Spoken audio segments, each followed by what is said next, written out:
तो भारतीय जनता पार्टी को वास्तव में संविधान पे, कानून पे भरोसा नहीं है, उसको बुलडोजर पे भरोसा है। आज तक बीजेपी पार्टी ने कोई भी वादा पूरा नहीं किया। आज की स्थिति यह है कि सरकार उन्हें जो है 6,000 रुपए साल भर में दे रही है कि भैया आप जो है अपना खाद बीज की जो भी बेसिक व्यवस्थाएं हैं, ये कह देना कि हम ही सब कुछ है, ये कोई बात नहीं होती। ठीक है,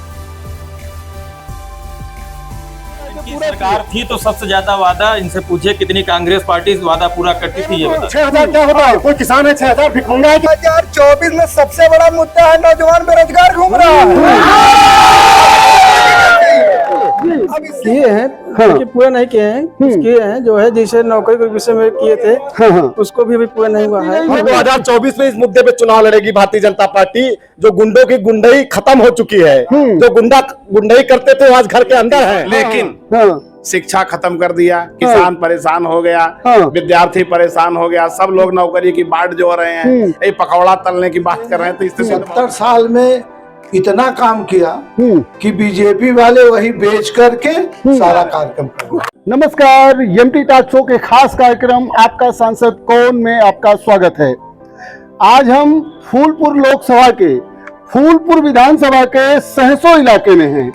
हमारे साथ सहसों की आवाम है और सहसों की जनता है। आज हम लोग ये जानकारी लेंगे कि अगला सांसद 2024 में कौन होगा, वर्तमान सांसद से कितने लोग संतुष्ट हैं, वर्तमान सरकार से कितने लोग संतुष्ट हैं और क्या चल रहा है 2024 में जनता के मन में। आइए हम सबसे पहले आपको अपना परिचय करा देते हैं। हमारे कांग्रेस से गेस्ट हैं हलीम अंसारी जी, वरिष्ठ कांग्रेस नेता हैं, और डॉक्टर एसपी सिंह पटेल जी हैं समाजवादी पार्टी से, आप भी वरिष्ठ समाजवादी पार्टी नेता हैं, और भारतीय जनता पार्टी से नवीन सिंह जी हैं जो जिला उपाध्यक्ष है, जिला अध्यक्ष है युवा मोर्चा के, और हमारे साथ जनता दल यू एक सरप्राइजिंग पार्टी के युवा मोर्चा के प्रदेश सचिव हैं नीरज सिंह जी। एक बार फिर बहुजन समाज पार्टी के प्रवक्ता नहीं आ पाए, जबकि अभी 10 मिनट पहले हमको आश्वासन देते रहे कि आ रहे हैं, लेकिन वो नहीं पहुंच पाए। आएंगे तो उनको जो है कार्यक्रम में शामिल कर लिया जाएगा। चलिए सबसे पहले हम बात करते हैं 2014 में जब भारतीय जनता पार्टी की सरकार बनी तो बहुत बड़े बड़े वायदे हुए थे। वो वायदे कितने पूरे हुए, इसकी जवाबदेही भारतीय जनता पार्टी के प्रवक्ता की है। और इन वायदों में मैं इंडिकेट कर दूं, 2 करोड़ लोगों को हर साल नौकरी, काले धन की वापसी और उसका वितरण, पेट्रोल डीजल गैस की महंगाई कम होना, जबकि तब जो है वो 71 रुपए में थी, अब तो जो है 96 रुपए में है। किसानों की आय दूनी होना, और 130 करोड़ में 80 करोड़ लोग आज जो है 5 किलो राशन पा रहे हैं सरकार के अनुसार। आप बताइए नवीन जी, आखिर भारतीय जनता पार्टी 9 साल में अपने कोई वायदे क्यों नहीं पूरा कर पाई? आप ये कैसे कह सकते हैं? हम मैंने तो गिनाए वायदे, बताइए। 2 करोड़ लोगों को रोजगार मिला हर साल, निश्चित तौर पर रोजगार, काले धन का वितरण हो गया, रोजगार योजना प्रधानमंत्री जी की ऐसी योजनाएं रही।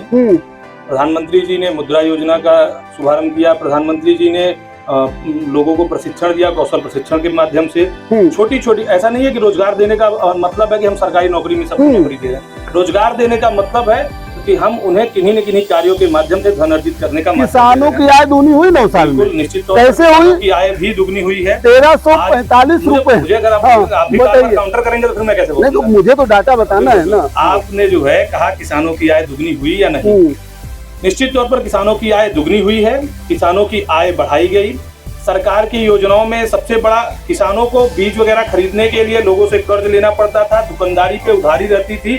किसान अपनी उत्पत्ति जब काटता था और काटने के तुरंत बाद बेच करके केवल और केवल कर्ज भरने भर का होता था। आज की स्थिति यह है कि सरकार उन्हें जो है 6,000 रुपए साल भर में दे रही है कि भैया आप जो है अपना खाद बीज की जो भी बेसिक व्यवस्थाएं हैं। 6,000 बहुत होता है किसान के लिए? किसान है कि नहीं है? 6,000 बहुत होता है। अच्छा। मैं इसलिए कहता हूं, मैं किसान का बेटा 1 बीघा खेत की जुताई हो जाती है। 1 बीघे खेत की जुताई, बुआई, निराई, सारा कार्य 6,000 रुपए में निश्चित तौर पर किया जा सकता है। क्या फूलपुर का किसान इतना छोटा है कि 6,000 में उसका सारा खेती काम हो जाता है? सबसे पहले आपका बहुत बहुत आभार, धन्यवाद। जी, सामने बैठी जनता का भी आभार, धन्यवाद। मैं अपने साथी को याद दिलाना चाहता हूँ कि किसानों की आय जहाँ तक दुगनी करने की बात है, तो आप थोड़ा सा याद कर लीजिए कि जब आप सत्ता में आए थे उस समय एमएसपी मिनिमम सपोर्ट प्राइस कितना था, आज कितना है? 30% की बढ़ोतरी हुई है। और बहुत सारे किसान साथी हैं, जैसे अभी धान का जो एमएसपी है ठीक ठाक धान का 2125 रुपया है। कोई भी किसान यहाँ पर जो बैठे हों, किसी का 2125 रुपया हम खरीदा गया हो तो बताएं। आप ये बताइए, हाँ। क्या भारतीय जनता पार्टी अपने वायदे पूरा कर पाई है? तो जहाँ तक वायदों की बात है, हाँ, हाँ, 2 करोड़ प्रतिवर्ष रोजगार देने की बात थी, हाँ, हम आ रहे हैं, हाँ।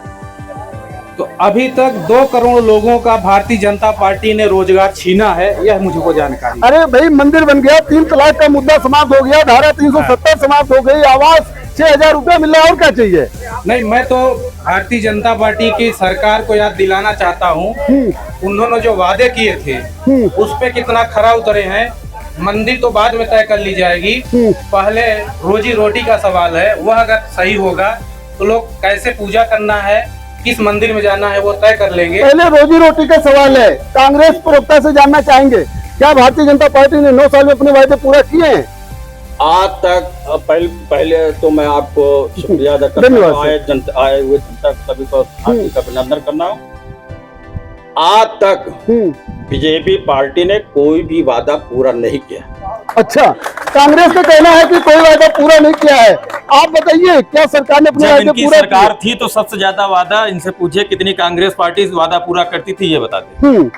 अरे घोषणा पत्र तो अभी जारी करती थी, घोषणा पत्र तो भाजपा कितना ने भी घोषणा जारी पत्र किया पे ये काम किए हैं, ये बता दे। कितना भारतीय जनता पार्टी ने घोषणा पत्र पे काम किया है, वो हम बताएंगे। चलिए सर, आप बताइए कि क्या वादे पूरा हुए हैं? भाजपा की नीति और नीयत दोनों में बड़ा फर्क है।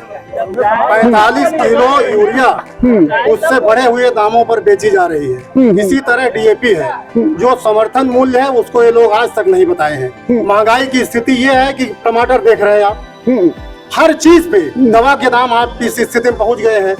इसमें ये जो कहते हैं उसको कतई करते नहीं, कभी किया ही नहीं है इन्होंने। किसानों को 6000 दे रहे, कह रहे तो 6000 क्या होता है? कोई किसान है 6000 भिखमंगा है किसान? क्या जी, बहुत सही, किसान भिखमंगा नहीं है, मैं आ रहा हूँ। आप बताइए, क्या जो है भाजपा सरकार ने अपने वादे पूरा किए हैं?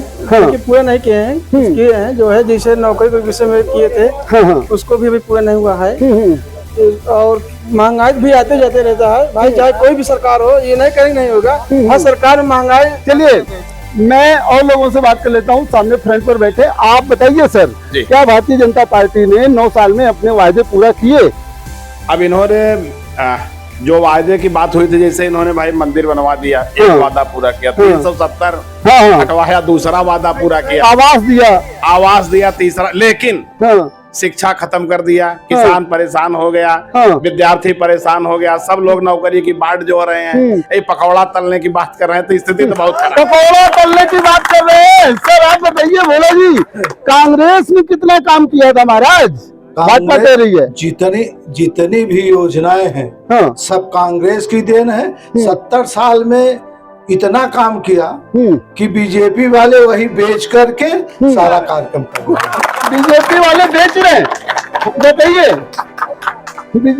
हम बात कर लेते हैं भाई जेडीयू से। भाई, आप उत्तर प्रदेश की थोड़ा सा ऐसी पार्टी है कि ध्यान नहीं गया। आप बताइए हमको कि क्या भाजपा ने वादे पूरा किए? आपकी पार्टी तो भाजपा के साथ अभी सरकार में भी थी। देखिए ना, तो भाजपा ने वादे पूरे किए, हाँ ठीक है, और झूठ बोलने का इनका रिकॉर्ड है। हाँ। लेकिन आप अब जो ये कह रहे हैं कि हमारी पार्टी अभी तक तो बीजेपी के साथ थी, हाँ। मुख्य बात ये आ गई देखते देखते कि बीजेपी अब क्या कर रही है कि संवैधानिक ढांचे को नुकसान पहुंचा रही है। दिल्ली उसका जीता जागता उदाहरण है। वहां पे एक मुख्यमंत्री लगभग 80% से ज्यादा मत प्रतिशत पा के चुना जाता है अच्छे मतों से, जहाँ 3 विधायक सिर्फ भाजपा के हैं। लेकिन होता क्या है कि ये भाजपा की मंशा है, किसी को राज न चलाने दो, एक ऑर्डिनेंस वहाँ पे पास करके। हाँ, वो पता है। आप बताइए, क्या भाजपा ने मुद्दे अपने वादे पूरा किए 2014 से जो चले आए? कोई वादे नहीं पूरे किए। कोई वादे नहीं पूरा किए। मैं और लोगों से बात कर लूं, बताइए। हाँ नेता जी, आप बताइए। क्या वादे सब पूरे तो हो गए? 370 3 तलाक। भारतीय जनता पार्टी को केवल झूठ बोलना है, झूठ के अलावा कुछ नहीं है। एक भी दावे इनके, एक भी वादे जितने भी थे, एक भी वादा पूरा नहीं किया कि केवल फर्जीफिकेशन है, जनता को बेवकूफ बनाया जाता है। जो हमारे 70 सालों में बनाई गई थी पूंजी, उस पूंजी को बेच के खाने का काम कर रहे हैं। पूंजी बेच के खाने का काम कर। नवीन जी आप बताइए, भेल बेच दिया, सेल बेच दिया, गेल बेच दिया, आखिर जो है एयरपोर्ट तक बेच दिया। ऐसा देश भारत की जिसका अपना एयरपोर्ट नहीं है, ये जनता आरोप लगा रही। क्या कि भारत का अपना एयरपोर्ट नहीं है, एयरपोर्ट अब भी भारत का ही है। अच्छा है। भारतीय जनता पार्टी के नेतृत्व में चलने वाली सरकार ने एक प्राइवेट और सरकार के साथ जो है टाई अप जो बना करके हम ज्यादा से ज्यादा धन अर्जित करके और अच्छी सुविधा लोगों को दे सके। अच्छी सुविधा देने के लिए हमने एक लोगों से जो है, जो हमारी अच्छी कंपनियां थी उनसे ऑफर मांगा। उन लोगों ने जो हमको सुविधाजनक अपना एक मॉडल प्रस्तुत किया, उस पर कुछ जगहों पर उनको कार्य करने का अवसर दिया गया है। फीडबैक भी लिए जा रहे हैं, उनको भी मौका दिया गया है कार्य करने का। अडानी का कोई अनुभव नहीं था, उनको भी दे दिया गया है कि लीजिए। बताइए, बिना अनुभव वाले को दे देते हैं। सिर्फ अडानी का नाम लेकर के जो है निश्चित तौर पर लोग आरोप प्रत्यारोप कर लेते हैं जो है, लेकिन आरोप प्रत्यारोप करना और कार्य करना, इन दोनों में बहुत बड़ा अंतर है। चलिए भाई, निजीकरण का विरोध कोई क्यों कर रहा है? निजीकरण का तो निजीकरण से जो है भाजपा को बेनिफिट मिलता है, परसेंटेज कमीशन लेकर के निजीकरण कर। जनता को क्यों नहीं फायदा होता? जनता को क्या फायदा होगा? वो काम करेंगे निजीकरण पर, बड़े बड़े जो है उद्योगपति फायदा लेंगे, जनता को तो फायदा नहीं है। वो बाकी चलिए, भाजपा का कहना है पब्लिक को ज्यादा फायदा हो, क्योंकि पब्लिक प्राइवेट कंपनी के द्वारा काम कराई जा रही है। सर, प्राइवेट की हालत ये है कि कोरोना में जितने प्राइवेट वाले थे, उन्होंने तो संभाल रखा था प्राइवेट अस्पतालों में। नहीं, सरकारी मजबूरी में खड़े थे, प्राइवेट वाले भाग गए थे। एक तो डॉक्टर हमारे यहाँ थे, वो अपने माता पिता को छोड़ करके भाग गए थे। चलिए भाई सुरेंद्र जी आप बताइए, निजीकरण का तो जनता बड़ा विरोध कर रही है। आखिर भाजपा सब चीज बेची रही है, ऐसा क्यों? निजीकरण काहे विरोध कर रही है? विरोध कर रही है, निजी हाथों में जाएगा तो मालिकाना हाथ तो तभी तो विकास करेगा देश। आप मानते हैं कि निजीकरण से विकास है? चलिए आप बताइए।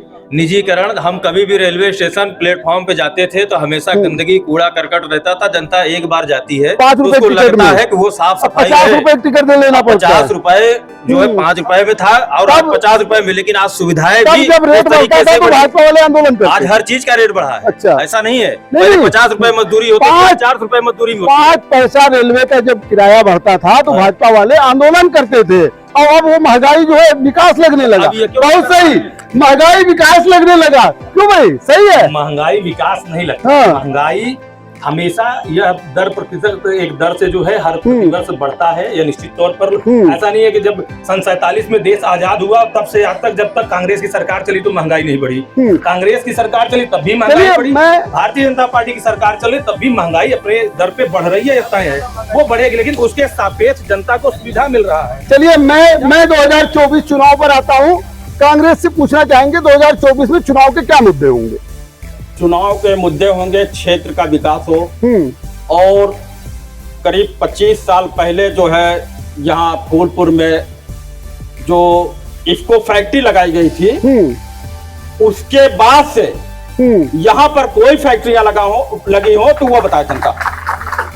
और मैं ये कोशिश करूंगा कि 2024 के बाद कांग्रेस की सरकार बनने जा रही है, अब फूलपुर में विकास की झड़ी लगाऊंगा, और यहाँ का नौजवान जो पढ़ लिख कर बाहर जाके नौकरी करता है, यहीं पर उसको रोजी रोटी से जुड़ाऊंगा, नौकरी दिलाऊंगा। ये कांग्रेस की सरकार बनेगी कि इंडिया की? अभी तो नाराज हो जाएंगे आपके साथ। नहीं, इंडिया की और कांग्रेस की सरकार बनेगी। अच्छा, चलिए आप बताइए सर, 2024 में चुनाव के क्या मुद्दे रहेंगे लोकसभा के? सबसे बड़ा मुद्दा है देश और संविधान को बचाना है, लुटेरी सरकार से मुक्ति पाना है।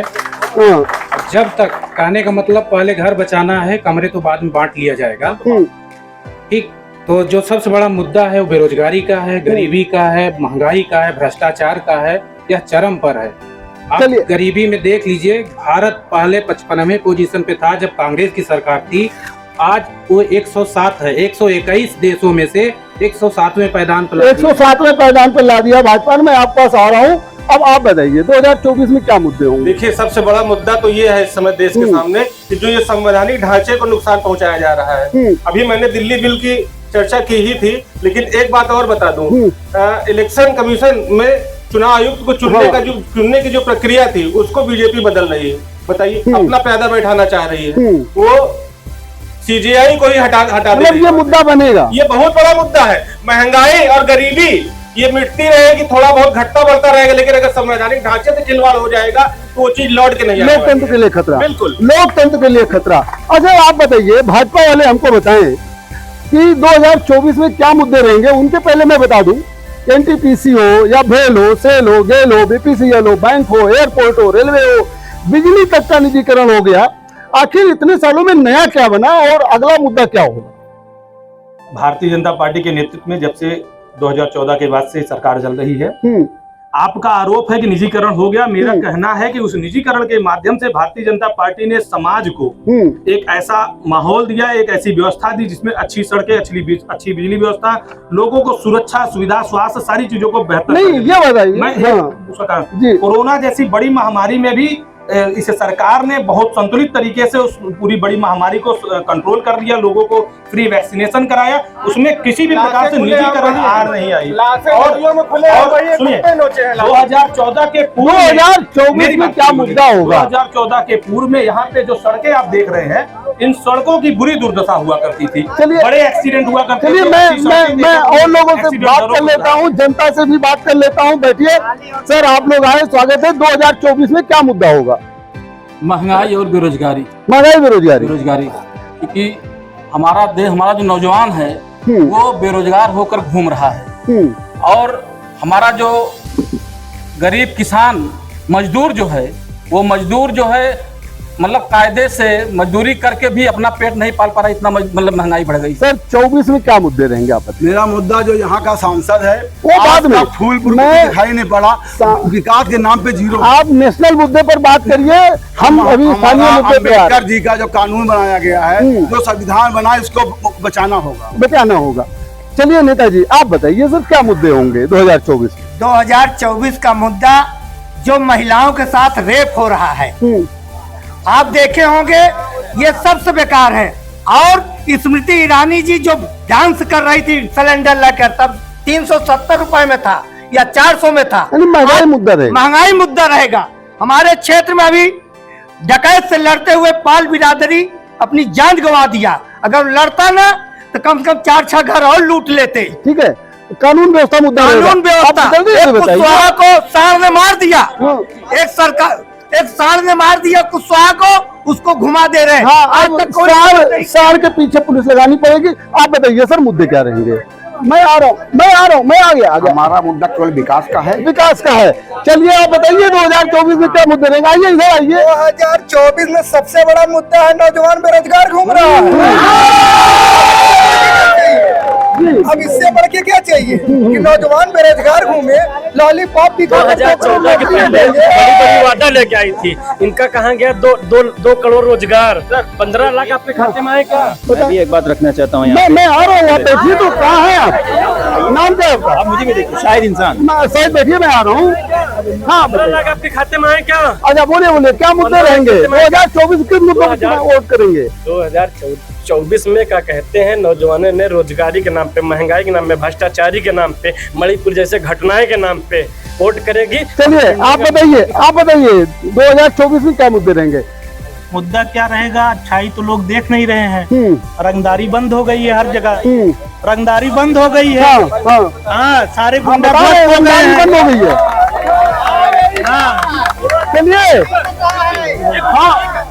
हमारे सर, ये गुंडों की बात करते हैं। भाजपा ने अभी मुख्तार अंसारी के बेटे को अपनी पार्टी में इन्वॉल्व कर लिया है, वो भी तो गुंडा था, माफिया था। चलिए माफिया का अंत नहीं हुआ है। चलिए बताइए 2024 में क्या मुद्दे रहेंगे? बेरोजगारी सर जो है, बेरोजगारी। चलिए ठीक है, लोगों को बेरोजगारी का मुद्दा बताइए आप। 2024 में किस मुद्दे पर चुनाव लड़ेगी? अभी तो रोजगार दे नहीं पाई, महंगाई बढ़ती गई। 2024 में इस मुद्दे पे चुनाव लड़ेगी भारतीय जनता पार्टी। जो गुंडों की गुंडई खत्म हो चुकी है, जो गुंडई करते थे आज घर के अंदर है, और वो उनकी एकदम रोजगार बंद हो चुका है। गरीबों की जमीन आज सुरक्षित है। जो गरीबों की जमीन हड़पी जाती थी और वो गुंडे उसमें अवैध बिल्डिंग बनाते थे, आज उनकी गुंडेगर्दी खत्म है। बहन बेटी सुरक्षित घूम रही है। बहन बेटी सुरक्षित घूम रही है। आप लोग कैसे कह रहे हैं कानून व्यवस्था खराब है? आप कानून व्यवस्था की बात उनको छोड़ दीजिए। 24 का चुनाव बेरोजगारी, महंगाई और भ्रष्टाचार, चरम भ्रष्टाचार पे है। जो लूटोलाजी लगी हुई है, उस लूटोलाजी को खत्म करना है। जनता किसान परेशान है और बलात्कार आए दिन हो रहा है। चलिए मैं बात कर लेता हूँ। आप बताइए डॉक्टर साहब, भारतीय जनता पार्टी का तो ये कहना है सरकार भी आवास दे रही है, बिजली दे रही है, सड़क दे रही है, किसानों की आय दूनी कर रही है, 6,000 रुपया दे रही है, फिर आप तक क्या मुद्दा रहेगा? सबसे पहले आते हैं 6,000 रुपए पर। हाँ, ये कहावत है गाय मारकर जूता दान। 6,000 रुपया का मतलब होता है 17 रुपया एक दिन का। आप सभी यहाँ पे गवाह हैं, सभी वस्तुओं का दाम उठा के देख लीजिए तो एक किसान के 1 बीघा पे 8,000 रुपया लागत बढ़ 5 किलो राशन दे रही है ना, 80 करोड़ लोग 5 किलो राशन ले रहे हैं। अब 5 किलो राशन पे आते हैं। भारतीय जनता पार्टी ये कहती है कि हमने गरीबी से लगभग 10% लोगों को निकाला। कहने का मतलब इस समय देश में 14 करोड़ लोग गरीबी रेखा पर हैं। दूसरी तरफ कहती है 80 करोड़ लोगों को मैं राशन दे रहा हूँ, इसका मतलब 80 करोड़ लोग गरीबी रेखा के नीचे हैं। हाँ बताइए नवीन जी, इतनी गरीबी भारत में 130 करोड़ जनसंख्या में 80 करोड़ लोग 5 किलो राशन पर जी रहे हैं, क्या तर्क है? आदरणीय मोदी जी ने जब लोगों को जो है अंत्योदय योजना के तहत अन्न देने की योजना बनाई, उसमें यह कोई क्राइटेरिया नहीं था कि गरीबी रेखा के नीचे वाला व्यक्ति ही उस क्राइटेरिया में आएगा। उसमें क्राइटेरिया यह था कि गांव में निवास करने वाले ऐसे लगभग 60-70% लोग जिनकी आय बहुत कम है और उनके जीवन में जो है इस अनाज से जो है उनके बेसिक जीवन में सुधार लाया। हमें आप एक बात बताइए नवीन जी, एक बात बताइए, अगर भारतीय जनता पार्टी मंदिर मस्जिद, हिंदू मुस्लिम, भारत पाकिस्तान, इन 6 चीजों का नाम न ले तो चुनाव न जीत पाए, आखिर हर जगह धर्म का नाम क्यों लेती है? हम बिना धर्म का नाम लिए विकास के मुद्दों पे चुनाव लड़कर चुनाव जीत कर आने वाले दल है। अच्छा, पुनः विकास के मुद्दों पर चुनाव लड़ेंगे और जीत कर आएंगे। अच्छी सड़कें देते हैं, अच्छी बिजली व्यवस्था देते हैं। आप बताइए नीरज जी, क्या धर्म को राजनीति में लाना सही है? देखिए, धर्म को राजनीति में लाने का ही नतीजा है मणिपुर में। बीजेपी को ये लगता था कि ये कुकी समुदाय के जो लोग हैं, ये कुकी समुदाय के जो लोग हैं आदिवासी, ये हमारे वोटर, ये हमारे परंपरागत वोटर नहीं है, इसलिए उनका वहां दमन किया गया और उसी का नतीजा है कि गृह मंत्री और प्रधानमंत्री उस पर नहीं बोल रहे हैं। आप मुझे ये बताइए कि मणिपुर जाना राहुल गांधी का फर्ज था, विपक्षी सांसदों का जो है ये कर्तव्य था, कि गृह मंत्री का और प्रधानमंत्री का? प्रधानमंत्री को जाना चाहिए था। चलिए आप फिर बताइए, अखिलेश जी भी तो मंदिर में टहल रहे हैं, तो फिर आप आरोप क्यों लगाते हैं भाजपा ही धर्म का ही राजनीति करती है? वो मंदिर में राजनीति के लिए नहीं टहलते हैं, वोट के लिए नहीं टहलते हैं, आस्था के लिए टहलते हैं। आस्था रहती है तो पूजा पाठ करते हैं, दिखावे के लिए नहीं है। चलिए, क्या राहुल गांधी भी हिंदुत्व की तरफ जा रहे हैं? आजकल तो बहुत टहलते हैं। ये भारतीय जनता पार्टी का दबाव नहीं है? राहुल गांधी अपना जनेऊ दिखाने लगे हैं। भाई वो आस्था की बात है, मंदिर में जाना, मस्जिद में जाना, गिरजाघर में जाना, हर जगह जाना, ये हिंदुस्तान के। चलिए आप बताइए कि भारतीय जनता पार्टी धर्म का नाम लेती है, अब तो कांग्रेस भी उसी सिलसिले चलने लगी है। नहीं, कोई भी ऐसा हिंदू हो जो ये बता दे कि सावन के नाग पंचमी या रक्षाबंधन का कार्य न कर रहा हो, बधाई हम देते हैं। आप ये बतावें कि रक्षाबंधन हम मनाते हैं कि नहीं मनाते? उसमें यहाँ कांग्रेस और बीजेपी की क्या बात है या अदर जाति, सब लोग जो है अपने आस्था पर रहते हैं। चलिए सर, आप बताइए कि 2024 में आप क्या मुद्दे देखते हैं? कमिंग जस्ट बताइए। सबसे बड़ा मुद्दा बेरोजगारी, किसानों के भूखमरी। मंदिर तो बनवा दिया, धर्म के नाम पर वोट नहीं देंगे क्या? हिंदू नहीं है क्या? तो मंदिर पे बैठ के पूजा करते रहे और कोई काम नहीं हो। अरे चलिए आप बताइए भैया, 2024 में क्या मुद्दे? आप लोग गलत जगह बैठ गए पूरा। 2024 में अभी हमारे तमाम भाइयों ने डिबेट दिया आपके सामने। जी। माननीय हमारे नेताजी ने भी दिया। आप चाहे बेरोजगारी देख लीजिए, चाहे आप, पहली बात तो किसानों के नहर में पानी नहीं मिल रहा है, सूखा काल पड़ा हुआ है, बिजली समय से मिल नहीं पा रही है, बेरोजगार रोड पर टहल रहा है। देश के प्रधानमंत्री जी ने कहा कि पकौड़ा बेचिए, क्या बेरोजगार inter high school BA BSc पास करके देश पकौड़ा बेचेगा? और सुनिए, अभी तमाम लोगों ने मणिपुर की चर्चा की, माननीय राहुल गांधी जी की बात कही, देश के प्रधानमंत्री माननीय क्या कहते हैं और गृह मंत्री अमित शाह जी की बात की, उत्तर प्रदेश के मुख्यमंत्री आदरणीय योगी आदित्यनाथ जी हैं, अभी सदन 4 दिन चलाए हैं। सदन के अंदर में क्या इन्होंने बेरोजगारी, शिक्षा पढ़ाई या शासन या ये जो तमाम चल रहे हैं, अभी भ्रष्टाचार भी है तमाम लोगों के साथ। चलिए, भ्रष्टाचार भी है मुद्दा, हर चीज मुद्दा बनेगा। आप लोग बताइए, धर्म का नाम ना ले तो भारतीय जनता पार्टी कल्याण नहीं हो सकता। आप बताइए, बताइए सर, क्या बताएं? अरे प्रश्न पूछिए। क्या धर्म का नाम ना ले भारतीय जनता पार्टी तो चुनाव नहीं जीत सकती? यहाँ भारतीय जनता पार्टी की बात नहीं है, बहुसंख्यक समाज की बात है। जहाँ धर्म है वहीं राजनीति है, राजनीति को धर्म से अलग नहीं किया अपने संविधान में धर्म को राजनीति से नहीं जोड़ा जाता। क्यों नहीं जोड़ा जाएगा? राजनीति की बात, जहाँ राजनीति है वहीं धर्म रहेगा। धर्म को छोड़कर हम राजनीति नहीं कर पाएंगे। धर्म को छोड़कर राजनीति नहीं, बैठ जाइए। आप अपनी बात कहने के लिए दबाव में बनाइए, बताइए। मैं ये कहना चाहता हूँ, सबसे पहले पूरा हिंदुस्तान अभी देख रहा है लाइव हम लोगों को, कि चेहरे नहीं इंसान पढ़े जाते हैं, चेहरे नहीं इंसान पढ़े जाते हैं, चेहरे नहीं इंसान पढ़े जाते हैं। आगे बोलिए। चेहरे नहीं इंसान पढ़े जाते हैं, चेहरे नहीं इंसान पढ़े जाते हैं, मजहब नहीं ईमान पढ़ा जाता है।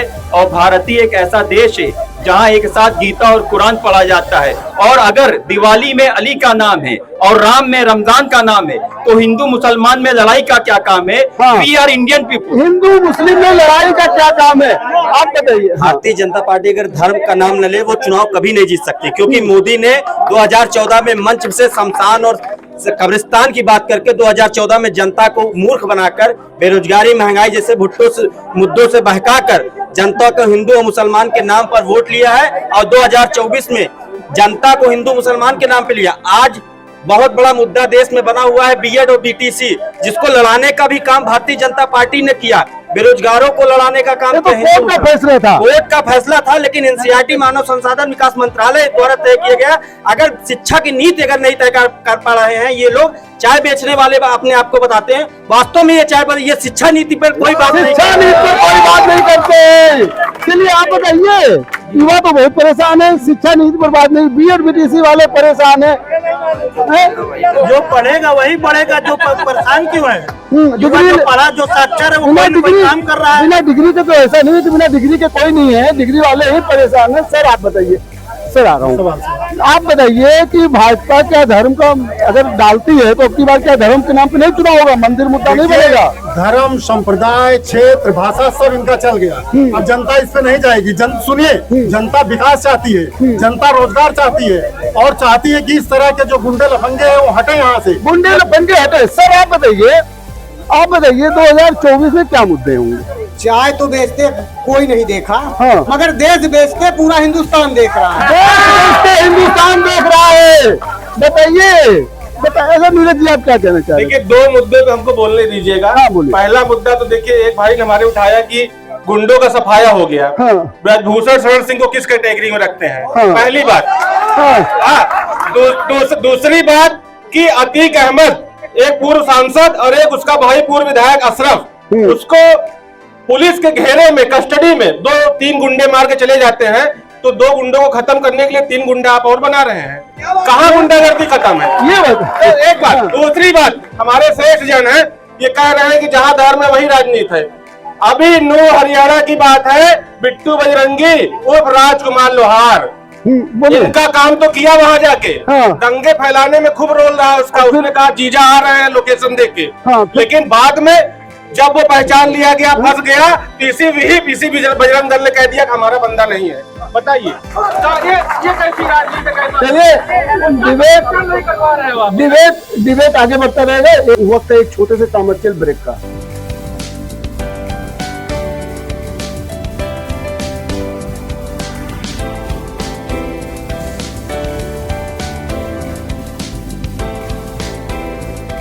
ब्रेक के बाद आपका स्वागत है। मैं चर्चा को आगे बढ़ाता हूं। आप बताइए हलीम अंसारी जी, क्या संवैधानिक संस्थाओं का जो है वो बदलाव कर रही है भारतीय जनता पार्टी? कैसे कह रहे हैं आप?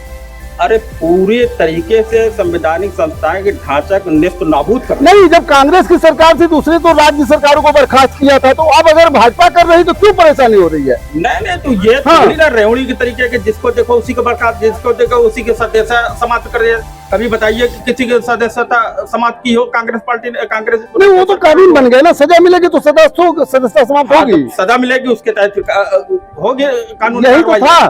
चलिए नेताजी आप बताइए, संवैधानिक संस्थाओं पर कैसे कुठाराघात कर रही है भाजपा? भारतीय जनता पार्टी अभी चुनाव हुआ था गोवा में, 2 सीट पाई थी, तोड़ मोड़ के जोड़ के लोगों को गुमराह करके बरगला के धमका के सरकार बना ली।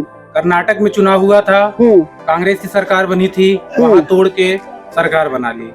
मध्य प्रदेश में सरकार बनी थी, भाजपा ने सरकार बना।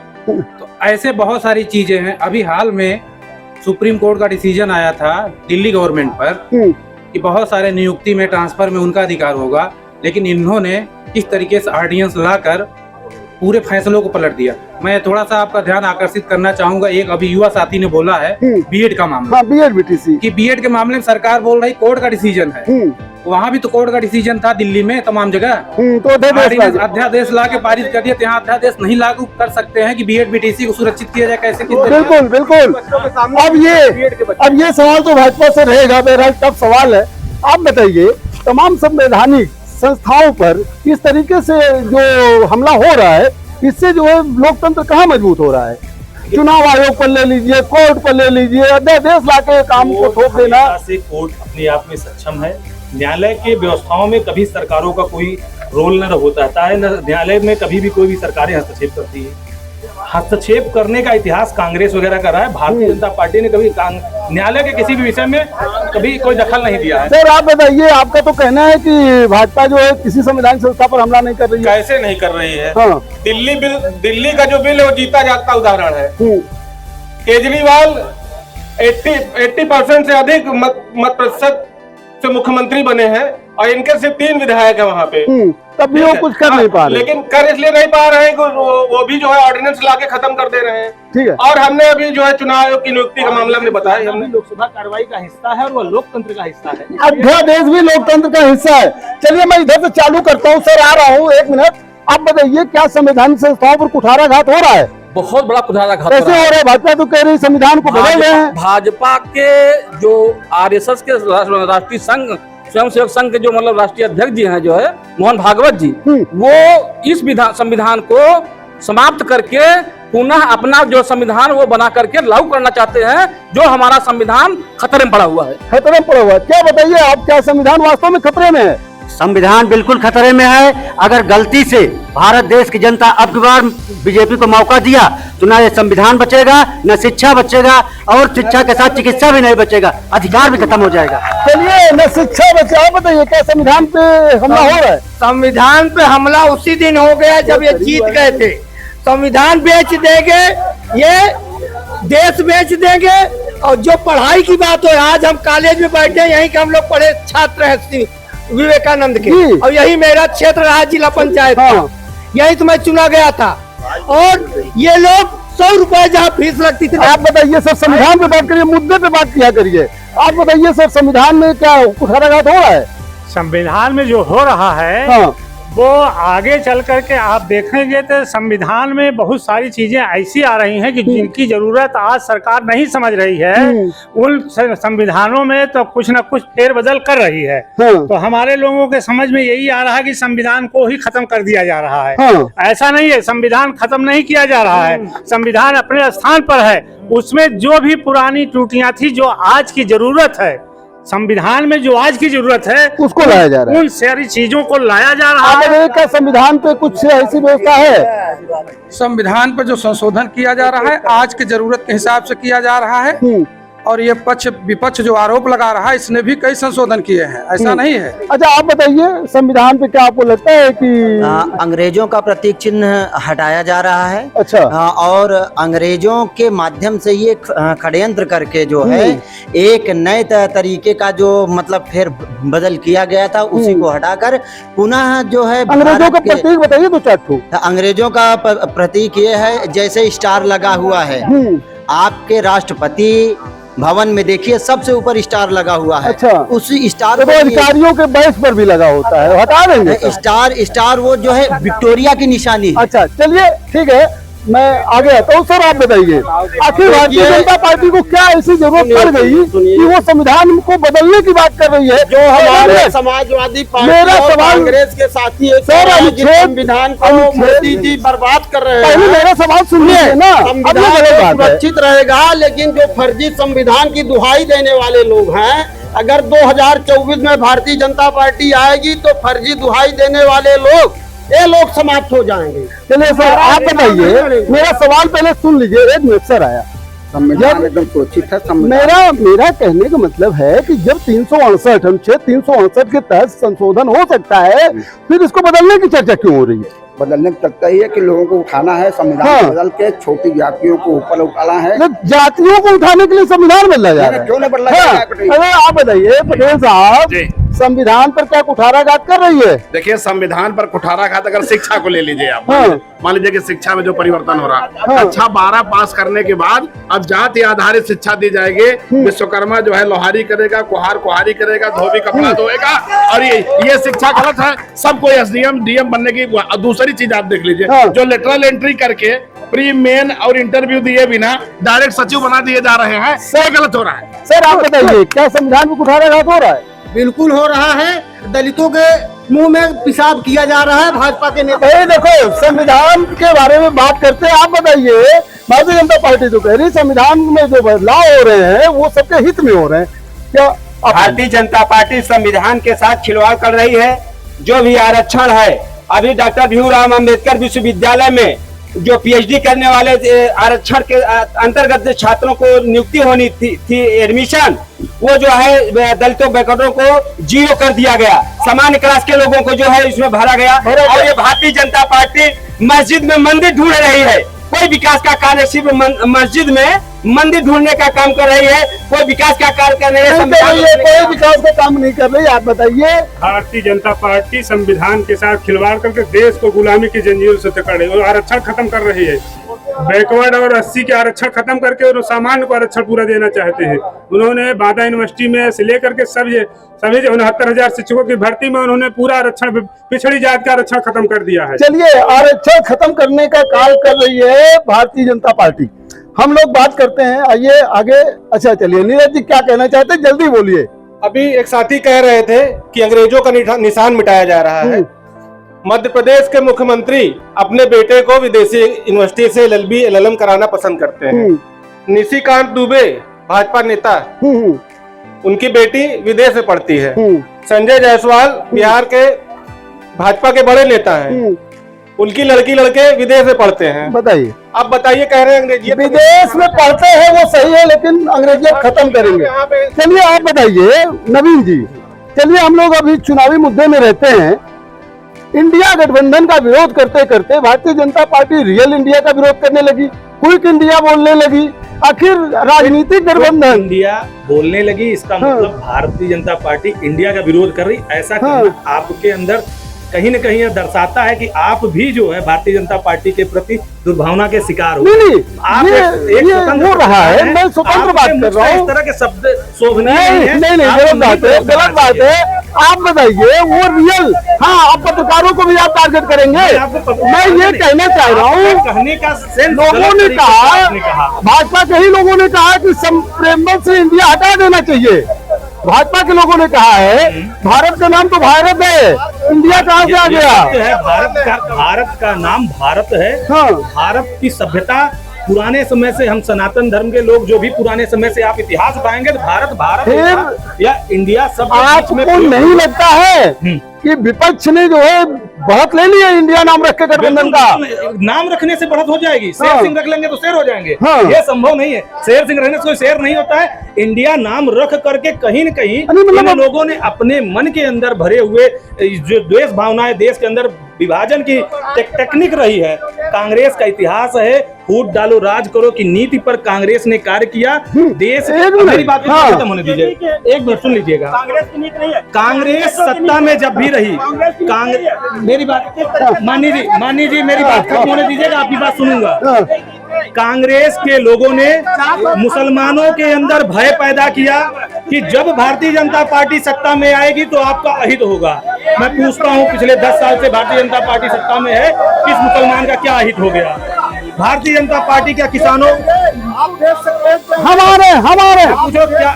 नहीं, आप इधर चलिए, मान खेत देंगे। आप चलिए बैठिए, हमसे बात करिए। हिंदू मुस्लिम हमसे बात करिए, मुसलमान को खेत देंगे।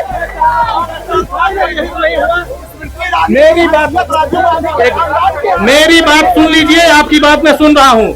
इस विभाजन नीति को खत्म करें। 10 साल सत्ता में थे, किसी का कोई हित नहीं किए, अगले 10 साल रहेंगे, फिर किसी का कोई हित नहीं होगा। सबको साथ में चलिए आप बताइए सर, आप बताइए कि आखिर इंडिया का विरोध क्यों, राजनीतिक गठबंधन इंडिया का विरोध क्यों? कहाँ इंडिया के विरोध कर रही है भारतीय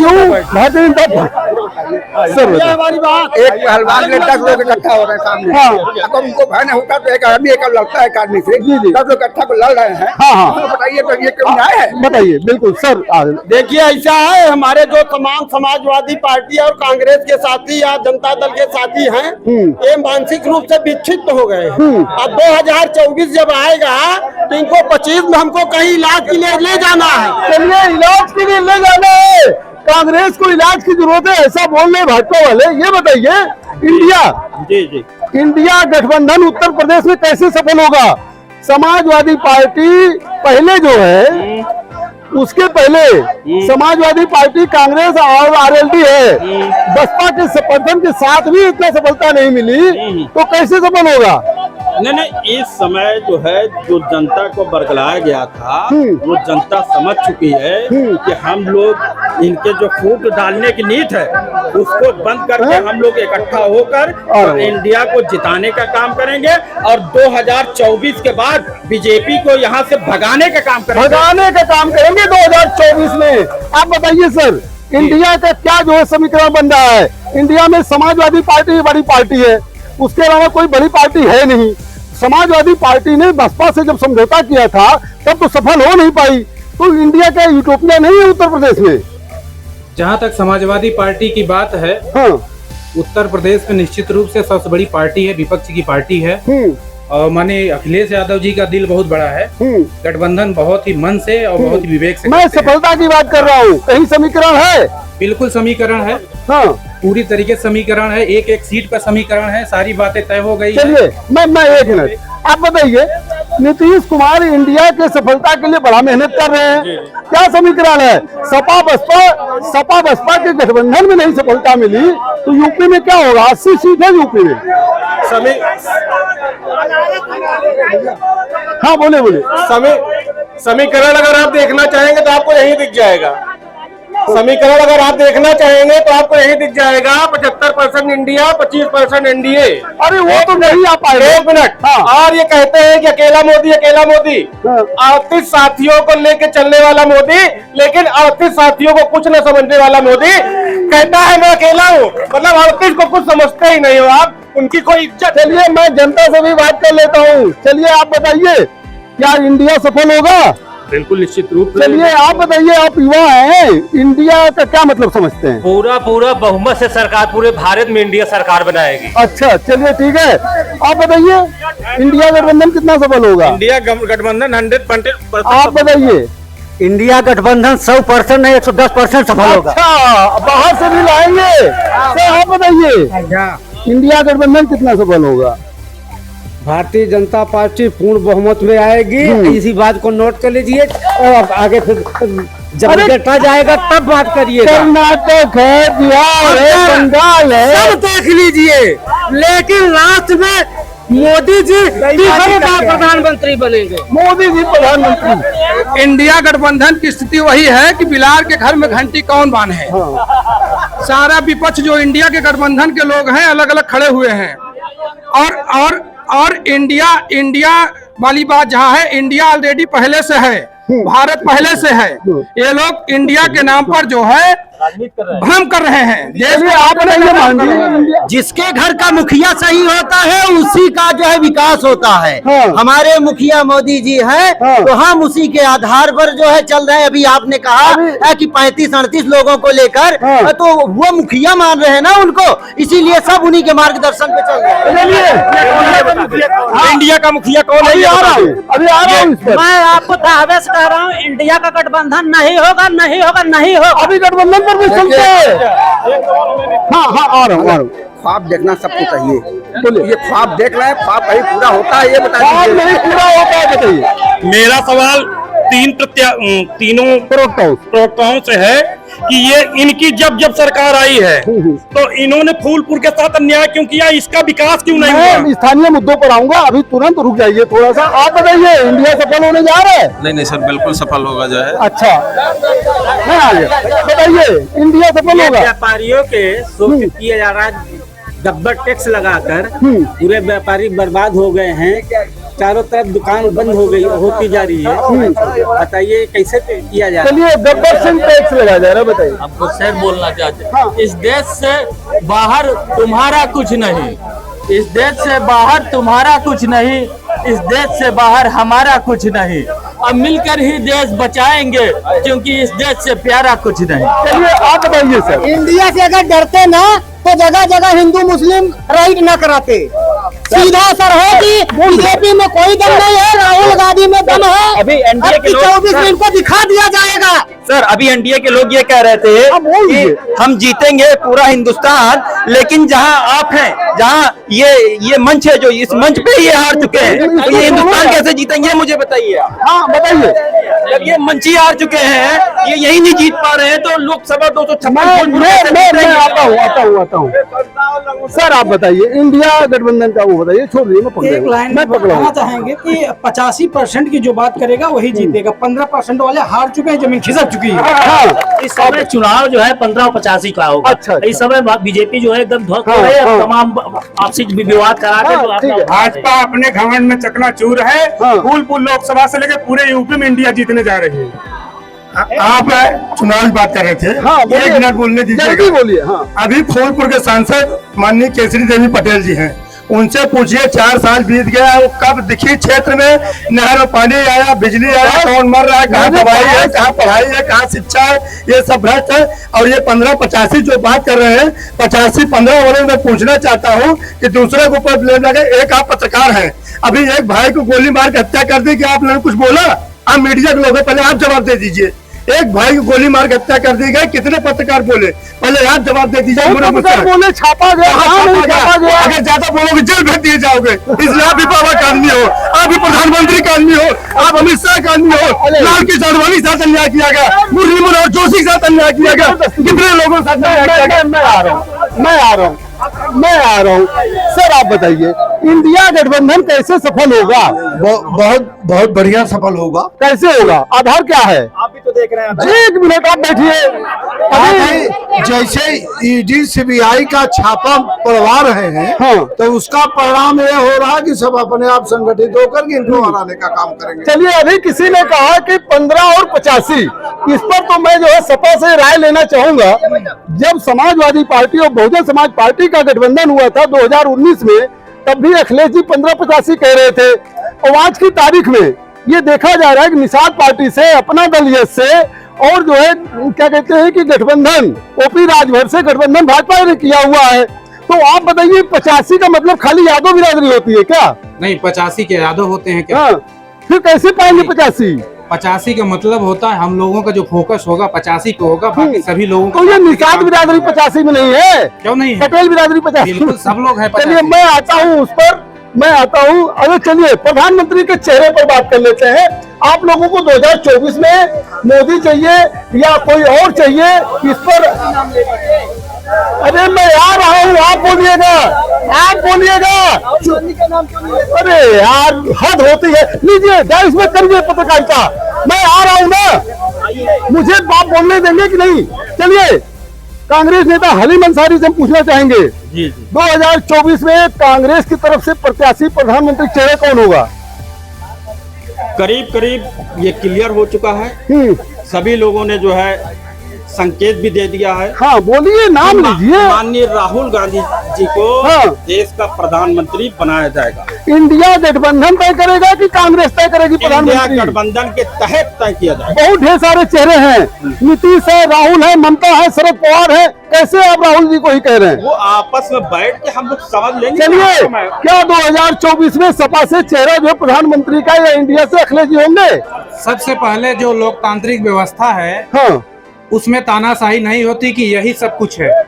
लोकतंत्र यह बतलाता है कि सांसद चुनिए, आप सारे सांसद मिलके किसी एक को चुनेंगे, वही प्रधानमंत्री होंगे। ठीक है, तो यह सब लोकसभा चुनाव के बाद सारे सांसद मिलकर तय करेंगे कि देश का प्रधानमंत्री कौन होगा।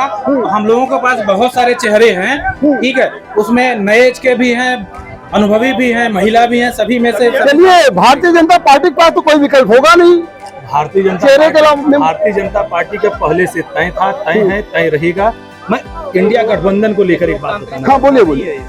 अभी आप सब लोग इंडिया गठबंधन में कौन बनेगा, कौन चुनाव लड़ेगा, कौन प्रधानमंत्री? पानी पी लीजिए आप हमारे। आप बताइए, नीतीश जी इतना जो है परेशान है, क्या प्रधानमंत्री बनेंगे? देखिए, अभी से ये कह देना कि नीतीश जी प्रधानमंत्री बनेंगे, राहुल जी बनेंगे, कौन बनेगा, हाँ। बनेंगे, ये ठीक नहीं होता। ठीक है, मैं अपने सपा के भाई की बात से सहमत हूँ कि ये कह देना कि हम ही सब कुछ हैं, ये कोई बात नहीं होती है। ठीक है, और अभी 31 तारीख को फिर से मीटिंग है महाराष्ट्र में, वहां हो सकता है बहुत कुछ क्लियर भी हो जाए, लेकिन ये काम संसदीय दल को चुनने का है। संसदीय दल प्रधानमंत्री का प्रत्याशी चुनेगा, ठीक है, एक बात। हाँ। दूसरी बात कि ये कह देना, ये कहीं न कहीं अधिनायकवाद है। ये जो मोदी के समर्थक है, कहते हैं मोदी के सिवा कोई नहीं, अधिनायकवाद है। लेकिन इंडिया गठबंधन अडवाणी जी के जैसा किसी के साथ बेईमानी नहीं करेगी। चलिए, अडवाणी जैसा बेईमानी नहीं करेगा। आप बताइए, प्रधानमंत्री चेहरा कौन होगा इंडिया से? कैसा चाहिए? महिला चाहिए? आप बताइए, आप बताइए कैसा चाहिए? हमारे पास अनपढ़ प्रधानमंत्री नहीं है। अच्छा, हाँ, क्या चाहिए? कौन होगा चेहरा? चंदन प्रहलाद जी चाहिए। चेहरा कौन होगा? हम क्या पसंद करना चाहते हैं? आप बताइए सर, प्रधानमंत्री का चेहरा? हमारे पास प्रधानमंत्री के बहुत से चेहरे हैं। अच्छा, चुनाव निर्णय आने के बाद हम लोग प्रधानमंत्री अपना चुन लेंगे। मोदी के अलावा कोई भी प्रधानमंत्री बने, सब मंजूर है, इसको छोड़िए। नहीं, आप बताइए सर। हाँ, बताइए। इनमें आपस में इतना मतभेद है, ये प्रधानमंत्री निर्णय ही नहीं कर सकते, उसी में इंडिया इनकी चकनाचूर हो जाएगी। हमारे प्रधानमंत्री नरेंद्र मोदी हैं और रहेंगे। चलिए भाई, हाँ बताइए। पहले हमारे देश के जो प्रधानमंत्री थे वो विदेश जाते थे तो पीछे चलते थे, कुछ बोल नहीं पाते थे। आज एक ही तो शेर है जो सीना ठोक के आगे चलता है। चलिए, आप बताइए सर, पीएम किसको देखना चाहेंगे? प्रधानमंत्री मोदी के रूप में मोदी के, ठीक है। आप बताइए सर, प्रधानमंत्री चेहरा कौन है? राहुल गांधी। राहुल गांधी होंगे। चलिए सर, आप। मैं आपके माध्यम से पहले तो आपको बधाई दूंगा सर। Thank you. हाँ, और आज देश में जिस तरह से महंगाई चरम सीमा पर है, न्यायपालिका माननीय सुप्रीम कोर्ट के न्यायाधीश सड़कों पे उतर के अपने न्याय की मांग कर रहे हैं। और रही बात कांग्रेस में जो प्रधानमंत्री आदरणीय मनमोहन सिंह जी थे, उनसे अमेरिका के राष्ट्रपति बराक ओबामा जल्दी बोलिए सर। पीएम चेहरा बताइए, नौकरी के लिए बात की। चेहरा बताइए, पीएम चेहरा बताइए। राहुल गांधी जिंदाबाद, राहुल गांधी जिंदाबाद। चलिए, आगे भी बताइए, पीएम चेहरा किसको देखना चाहिए? प्रधानमंत्री हर वर्ष बदला जाता है, 5 वर्ष बाद। ये पब्लिक ऊपर है। हाँ। ये पब्लिक ऊपर है, इसलिए कि सबको देखो बार बार, मगर नीतीश के देखो एक बार। चलिए, आप बताइए, पीएम कौन चेहरा होना चाहिए? देखो, पीएम जो है क्या कहते हैं, जब हम लोग जनता जो है सांसद बना के भेजती है तो सांसद पीएम चुनता है। बिल्कुल बिल्कुल, तो चेहरा तो बताया जाता है, जैसे भाजपा ने बता दिया। इंडियन गठबंधन है, हमारे नीतीश जी भी चेहरा में है, राहुल गांधी भी चेहरा में है। आप बताइए सर, इंडिया गठबंधन के ज्यादा आप बताइए। हम कहीं देख रहे हो कि ऑटोमेटिक जो है ये मोदी जी जा रहे हैं, इसलिए अब इनकी भाषा उन्होंने कहा इंडिया नहीं घमंडिया। अगर कोई भाषा गलत बोलने लगे तो हार रहा है। चलिए, हार रहा है। आप लोग बताइए भैया, पीएम की चेहरा किसको देखना चाहिए? राहुल गांधी को। आप बताइए, पीएम किसको देखना? इंडिया गठबंधन से पूरे इंडिया गठबंधन कितने एमपी चुन के जाएंगे, वही चेहरा चुन बनेगा। चलिए, मैं आ रहा हूँ। बताइए प्रधानमंत्री किसको देखना चाहिए? देखिए, पहले तो ये होगा 2024 में जब साहब झोला उठाएंगे चले जाएंगे, तब हम बताएंगे। इस देश में मोदी प्रधानमंत्री तो नहीं चाहिए, बाकी सब स्वीकार। बताइए, आप लोग बताइए। हमारे यहाँ पहले फूलपुर की बात करिए। फूलपुर मैं आ रहा हूँ, प्रधानमंत्री चले जा रहे हैं, आ रहा हूँ। यहाँ रोड खराब पड़ी, सांसद दिख ही नहीं रहा है यहाँ।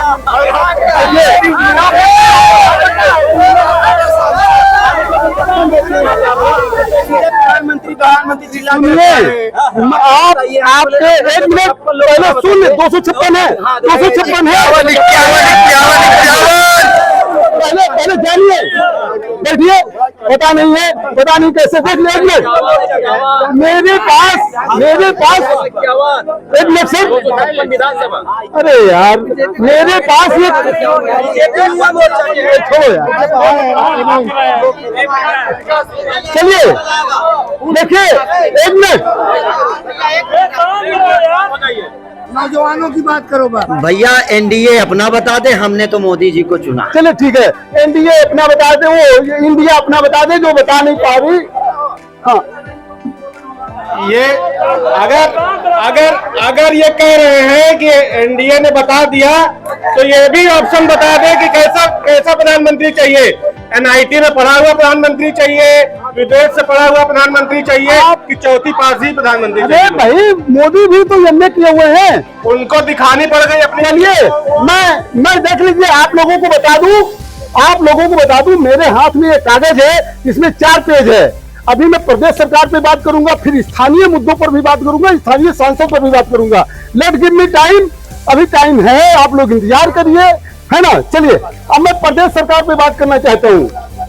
आप योगी सरकार ने डबल इंजन की सरकार है, इसने कहा था कि टेबलेट और डाटा दोनों देंगे। क्या वायदा पूरा किया? टेबलेट दिया गया, हाँ डाटा भी दिया गया, टेबलेट दिया। चलिए बताइए।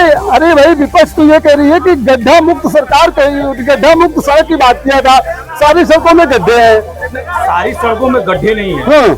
सड़कें पूर्व से अब की, अगर आप 2017 से बाद की अब की सड़कों को देख रहे हैं, तो यहाँ पे बैठा कोई व्यक्ति नकार नहीं सकता कि बेहतर सड़कें। अच्छा ये बताइए, लास्ट टाइम एसएससी की भर्ती कब हुई थी, बैंक की भर्ती कब हुई थी, रेलवे की भर्ती कब हुई थी? सारी भर्तियां तो रुकी हुई हैं। आप क्या बल्क भर्ती की बात मत कीजिए। हाँ। आपको क्या लगता है कि एसएससी की एग्जाम बंद हो गए हैं? यहाँ पे अगर कोई छात्र पूछे कि अच्छा चलिए, लास्ट टाइम एसएससी का एग्जाम कब हुआ था, किसी को याद है?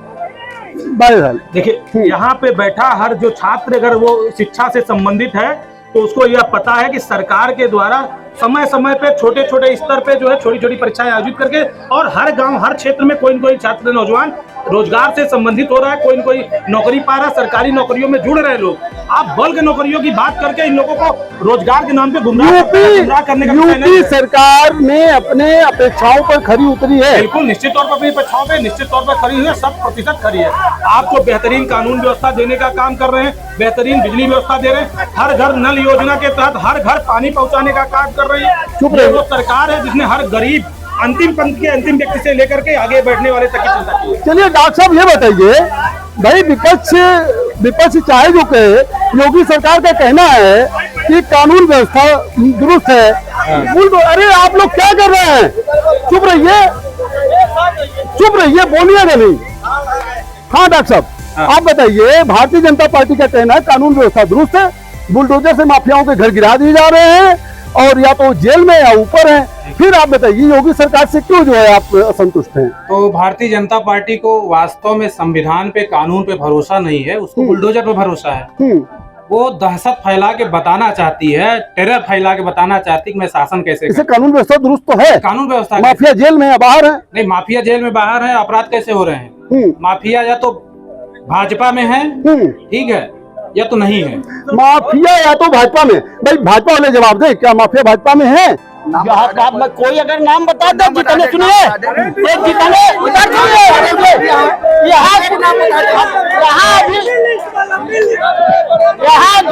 यहाँ जितने हमारे कुछ साथी बैठे हैं, अभी कुछ साथी हमारे बाहर हैं, और 2024 में वो भी अंदर जाने वाले हैं, समझ रहे हैं ना? कुछ माफिया भी बाहर हैं जो बोल रहे हैं 2024 में जाने यूपी सरकार माफिया देगा, योगी आदित्यनाथ से बड़ा माफिया देगा। वो अपने गोरखपुर में जो अपने गुरु की हत्या करके सीट पे बैठ गया, एक विश्वविद्यालय की, एक वहाँ महिला की जमीन, एक वहाँ सुनिए, एक गोरखपुर से महिला की जमीन हड़पने के लिए उस महिला को दबाया गया, लेकिन उसकी जमीन नहीं पाई योगी आदित्यनाथ। चलिए कांग्रेस बताए। भाई भाजपा का तो साफ कहना है कि कानून व्यवस्था दुरुस्त है, बुलडोजर से माफिया खत्म हो रहे हैं, फिर क्या विरोध है? बुलडोजर से तो ये दहशत पैदा कर रहे हैं कानून व्यवस्था का। कानून कानून की ये धज्जियां उड़ा रही है। कानून की धज्जियां उड़ा रही है भाई। देखिए योगी सरकार का तो साफ कहना है कि कानून व्यवस्था दुरुस्त है। आप बताइए। देखें, कानून व्यवस्था दुरुस्त नहीं है। कहीं किसी को ये भगोड़ा को घोषित करते हैं और कहीं ब्रजेश सिंह क्रिकेट खेल रहे हैं।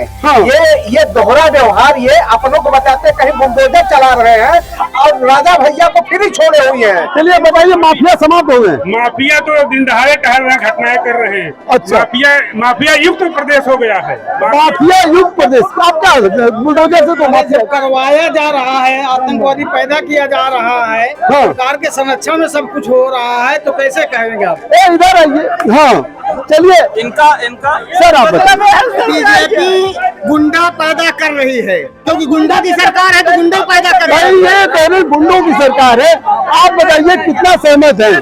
भारतीय जनता मैं आ रहा हूँ, क्यों आप इंडिकेट कर रहे हैं? हाँ देखिए, विपक्ष का कहना है कि अपराध भारतीय जनता पार्टी संरक्षित कर रही है अपराधियों को। कितना सहमत है? भारतीय जनता पार्टी अपराध को खत्म कर दे रही है और एकदम जान लीजिए जो थोड़ा बहुत बचा भी है वो नष्ट नाबूद होने वाला है। प्रदेश सरकार अपराधी एकदम घबराए। विपक्ष जो कह रहा है कि अपराध बढ़ा है भारतीय जनता पार्टी में, बोलने दीजिए। पहले अपराधी अपराध करके भाग जाता था, पुलिस उसको खोजती थी। आज जो अपराध करके भाग रहा है उसके घर पर बुलडोजर खड़ा कर दो, वो लौटता हुआ थाने में चला आता है। चलिए आप बताइए, प्रदेश सरकार के बारे में बता रहे हैं, प्रदेश सरकार से कितना संतुष्ट है? कोई संतुष्ट नहीं है। आप देख लिए जब ब्रिजभूषण सिंह को इतना बड़ा कांड कर गए, कोई हुआ? इनका जेल गए। आप ब्रजेश सिंह को देख लीजिए, इनसे बड़ा कोई गुंडा है क्या? चलिए, क्या आपको लगता है कि भेदभाव के साथ अपराधियों पर कार्रवाई हो रही है? बिल्कुल हो रही है। चलिए आप बड़ा भेदभाव हो रहा है। हाँ बताइए। सारे गुंडे माफिया तो भाजपा में चले गए। चलिए भाजपा में चले गए हैं, बताइए। मोदी है तो मुमकिन है, योगी सुरक्षित है। योगी है तो सुरक्षित है, योगी है तो सुरक्षित है, ऐसा कहना है। देखिए, गुंडागर्दी मिटाने के नाम पे सिर्फ परंपरागत रूप से जो इनके वोटर नहीं हैं, उनके घरों पे बुलडोजर चलाया जा रहा है। मैंने अभी पूछा था, बताइए ब्रिजभूषण सिंह को किस कैटेगरी में रखते हैं आप लोग? और एक मिनट, और एक पूर्व सांसद को, एक पूर्व विधायक को माना कि अपराधी थे, कस्टडी में थे, पुलिस के घेरे में थे, 2-3 गुंडे आके और ऐसे असलहों से मारते हैं, उनकी खरीदने की हैसियत नहीं थी। ये कहते हैं गुंडागर्दी खत्म है। चलिए आपसे बहुत पूछा गया है, बैठ जाइए। अरे भाई सबको मौका देंगे, प्रोग्राम बहुत लंबा। सर मैं स्थानीय मुद्दों पर बात करना चाहता हूँ। फूलपुर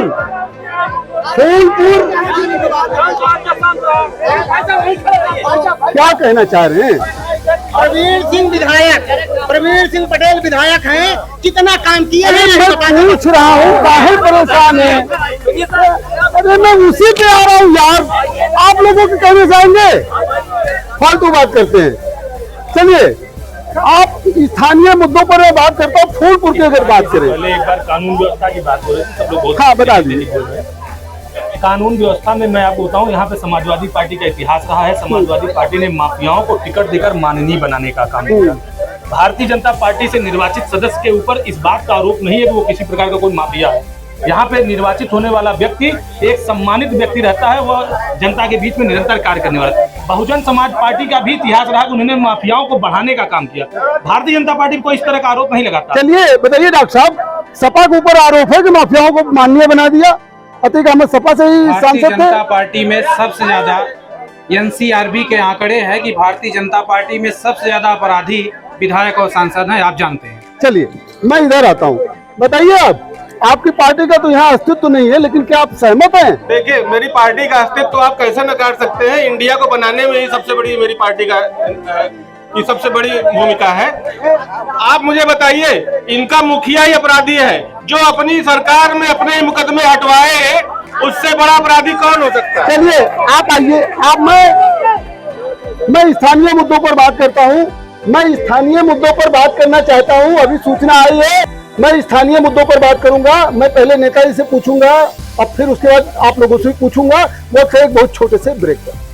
कहते हैं सफलता अपना निशान छोड़ देती है, और सफलता पाने का सबसे अचूक उपाय भी यही है कि किसी सफल व्यक्ति के पद चिन्हों पर चला जाए। तो क्या आप भी ढूंढ रहे हैं प्रतियोगी परीक्षाओं में सफलता पाने की इस अंधी दौड़ में सही मार्गदर्शन? अगर हाँ, तो आज ही जुड़िए पांडे क्लासेस के साथ। तो देर किस बात की, फोन उठाइए और स्क्रीन पर दिखाए जा रहे नंबरों से अभी संपर्क कर जुड़िए पांडे क्लासेस से। ब्रेक के बाद आपका स्वागत है। मैं सबसे पहले आपसे पूछना चाहता हूँ स्थानीय मुद्दे। आप ये बताइए, विपक्ष का ये कहना है, अरे चुप रहिए आप लोग, विपक्ष का ये कहना है कि सड़कों में गड्ढे हैं, नहर में पानी नहीं है, किसी तरह के नए कल कारखाने नहीं लगे हैं, गंगा पार में। चुप रहिए, हाँ चुप रहिए आप लोग प्लीज। हाँ, गंगा पार में कोई एम्स नहीं है, अंतर्राष्ट्रीय स्टेडियम नहीं है, 5 स्टार होटल नहीं है, कोई पर्यटन स्थल नहीं है। स्थानीय स्तर पर क्या हुआ है? आपकी पहली पंक्ति से शुरू करता हूँ। आपका कहना था कि सड़कों में गड्ढे हैं। सड़कों में गड्ढे थे। मैं एक सेकंड मैं आपको रोकूंगा। अभी हम लोग जब यहाँ प्रोग्राम बनाने आ रहे थे तो बेरुई, नारायणपुर, मेड़ुआ, बसमहुआ, रामनगर, दारापुर, शेरडी, मलावा, असरामपुर और उसके बाद यहाँ पर सहसो खुद गाँव, यहाँ तो ढेर सारे गड्ढे, सड़कें चलने लायक नहीं है और आप कह रहे गड्ढे नहीं है। अभी बरसात का समय चल रहा है, अच्छा। बड़ी लोडेड गाड़ियाँ चलती है, थोड़े बहुत गड्ढे हो सकते हैं, कोई बड़ी बात नहीं है। ठीक है, ठीक है, ठीक है। आप आरोप लगा सकते हैं उस आरोप को, लेकिन बारिश के बाद आप आइएगा, मैं गारंटी के साथ कहता हूँ ये गड्ढे नहीं मिलेंगे। अच्छा, भारतीय जनता पार्टी जब से सत्ता में आई है, सड़कों को चौड़ी करने का काम किया है। 2017 के पहले यहाँ समाजवादी पार्टी की सरकार हुआ करती थी, 2014 के पहले यूपीए गठबंधन की सरकार हुआ करती थी। यह सड़कें इसकी आधी चौड़ाई की नहीं हुआ करती थी। इन सड़कों को हमने आप बताइए, कोई कल कारखाना, कोई एम्स जैसा अस्पताल, ये सब भी तो 9 साल में हो जाने थे। 2014 के पहले भी यह चीजें नहीं थी। 2014 से 24 के बीच में हमने बहुत से अच्छे कार्य करने का प्रयास किया है। आप अवसर दीजिएगा, यहाँ पे एम्स भी होगा, यहाँ पे कल कारखाने भी होंगे, यहाँ पे और अच्छी सुविधाएं होंगी। चलिए ठीक है, ये बताइए डॉक्टर साहब, वर्तमान सांसद के काम से आप कितना संतुष्ट हैं?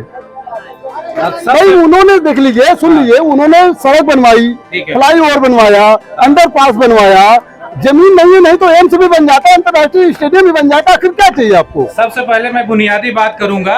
साहब ने घोषित किया था गोद लेना गांव। कौन सा गांव सांसद जी ने गोद लिया है, उसका विकास क्या है, कहां पर है, उसको बताने का कार्य करें। और दूसरा, कौन से पुल बने, ऐसा कुछ नहीं है। अभी 2019 में फुल फ्लाईओवर बना नहीं। आप देखिए, ठीक, शायद 2 साल 4 साल चल जाए, बहुत बड़ी बात है, बड़ी दुर्घटना होने की शिकार है वो। दूसरा, 2019 में इफको के अंदर सारी पाइप वगैरह इतना पुरानी हो गई है, जर्जर हो गई थी, बॉयलर फट गया था, कहीं कितने लोग मर गए, अभी उस पर कोई काम नहीं हुआ है। चलिए स्थानीय, हाँ बताइए। एक और बड़ा मुद्दा है, इलाहाबाद यूनिवर्सिटी फूलपुर लोकसभा के अंतर्गत आता है। फीस वृद्धि के मुद्दे पर छात्र सालों से अनशन कर रहे हैं, लोकसभा में यहाँ की सांसद ने एक बार भी नहीं बोला। चलिए आप बताइए नेताजी, जी फूलपुर सांसद के कामों से कितना संतुष्ट है? कोई संतुष्ट नहीं है, ना यहाँ की जनता संतुष्ट है, ना हवा में। आप ये चले जाए, सहसों की ये वाली रोड देख लीजिए, खुदापुर से यहाँ बगाई से लेके पूरा खुदापुर चले जाइए, पूरे गड्ढे से भरा हुआ है, तो लोग संतुष्ट कैसे होंगे? संतुष्ट कैसे होंगे? नेताजी आप हमसे बात करिए, उधर मत जाइए, बताइए। अरे फूलपुर सांसद ने क्या विकास किया सर? बेरुई, बोलिए, चुप रहिए, बताइए। आपसे मैं आपसे एक प्रश्न कर रहा हूँ, आप हमसे प्रश्न करिएगा। आपको क्या लगता है कि फूलपुर में विकास हुआ है, प्रदेश में हुआ है, देश में हुआ है? आपको क्या लगता है? मैं एक ईमानदारी से बोलिए। मैं एक पत्रकार होने की वजह से नहीं कह सकता। नहीं, आप बताइए। हाँ, क्या अभी रेलवे स्टेशन का विकास हुआ फूलपुर में? अभी मेरे पास तो लिस्ट है। बेरुई गाँव, नारायणपुर, मेड़ुआ, बसमहुआ, रामनगर, गारापुर, शेरडी, मलावा, असरामपुर और ये बगल में है सहसो। यहाँ सड़कों में, गाँव में भी गड्ढे हैं सब, किसी सड़क पर। बनना दे। मैं गारापुर का प्रधान हूँ। हमारे यहाँ भी 63 लाख क्विंटल आगे उन्होंने दिया है। 70 साल जो कांग्रेस के लोग कहते हैं कांग्रेस ने काम किया है, जब बोर और तार बदलने का काम हुआ है। आप बताइए, और सुनिए आप, केसरी फूलपुर के सांसद के प्रस्ताव से ही पुल बन रहे हैं। सड़कों का प्रधान हूँ, मेरे में भी गाँव में इंटरलॉक कमी हुई है। सांसों से अलोपी बाग, सांसों से अलोपी बाग 10 मिनट में, पहले लगभग 1 घंटे लगते थे। अरे ये बताइए हाँ, यहाँ पे जिला पंचायत रहा हूँ। कटका, दुर्जनपुर, तुलापुर, सेडी, रहीमापुर, हबीबपुर, पदरा, सनौटी, ढोलबजवा, इन सब गाँव में लगातार ये बता दे कि एक भी रोड बना है, 100 मीटर का रोड बना है। चलिए बताइए, फूलपुर के सांसद ने क्या काम किया? कोई काम नहीं किया, न आज तक अभी फूलपुर में दिखाई पड़े रोड की हालत। काम छोड़िए, सांसद जी मुंह दिखा दे, भाजपा की तरह सांसद है, काम छोड़ दीजिए। तो सिर्फ चलिए बताइए, 399 रुपए का गैस सिलेंडर 1150 में बिक रहा है। यूरिया 45 किलो, उसका दाम जो है पहले से ज्यादा हो गया। डीएपी का दाम ज्यादा हो गया। बिजली बिल 2000 महीने में आने लगा था। 300 क्षेत्रीय विकास है क्षेत्र का। क्षेत्रीय मुद्दा ये है कि गांव की सड़कें जो है वो गड्ढा हुई हैं, प्लस और नालियां जो हैं वो एकदम सटी हुई हैं, एकदम चौक हो गई हैं। गांव में चलना दुश्वार हो गया है और इनको ये लग रहा है कि केवल विकास हुई है। आप नालियां देखिए, अभी आप कोई विकास नहीं हुआ। सांसद ने कितना विकास किया है फूलपुर में, आपको मैं बता देना चाहता हूँ। 5 साल में एक बार भी नहीं आई यहाँ की सांसद, यही इनका विकास है बस, बाकी कुछ नहीं। आपको रोड पे चलना, सांसद जी का चेहरा देखना, उनका घर है सिविल लाइन।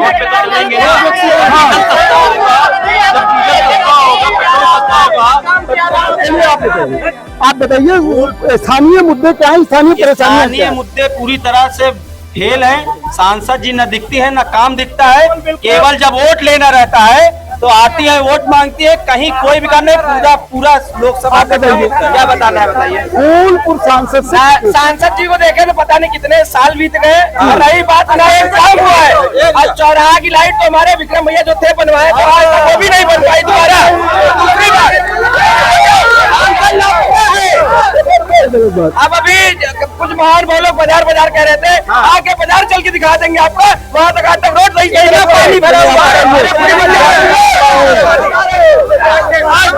भैया की रोड, जगमनपुर वाली रोड नहीं बन पाई।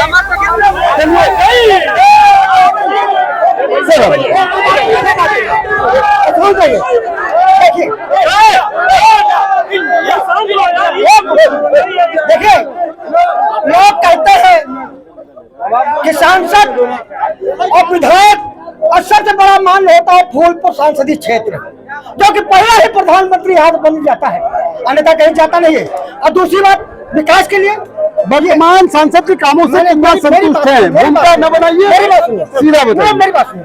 यही सांसद जिस जगह बैठे हैं, यही बाजार में बारिश हो जाता है, तब पानी पिछड़े में लोग जाते हैं। परवीर जी बता दो कि यहाँ विधायक ने क्या विकास किए? सर आप बताइए, बैठ के बताइए, साइड में छोड़िए इसको। देखिए, जो सांसद जी की बात कर रहे हैं, जब यहाँ पे कोरोना महामारी थी तो यही सांसद जी अपने जमुना पार में स्टॉल लगवा के वहाँ पे बंटवाती थी। सांसद फूलपुर की थी, लेकिन यहाँ के हमारे लोकल स्थानीय नेता श्री मनीष मिश्रा जी के द्वारा कम से कम 10 लाख का यहाँ पे जो है अनाज और पूरी सब्जी सारी व्यवस्था इस क्षेत्र में बांटा गया।